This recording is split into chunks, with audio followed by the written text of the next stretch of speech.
Share ko lang mga kaibigan, ito ang ating gawa ngayon, Toyota Innova.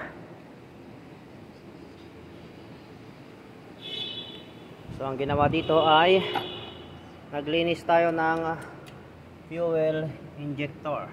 So, ayan. So tapos ng malinisan at na-install na rin ni Sir Lascano. So ito naman ang kanyang throttle body. Ayan, malinis na rin. So nagpalit na rin tayo ng kanyang spark plug at itong kanyang fuel filter.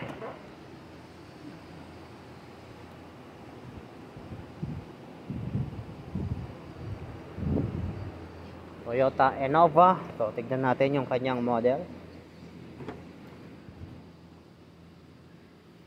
So 2016. So kapag naglilinis kayo mga kaibigan ng fuel injector nitong Toyota Innova ay dapat nakabukas itong tangke. Okay? At dapat i-disengage nyo itong negative terminal ng inyong sasakyan.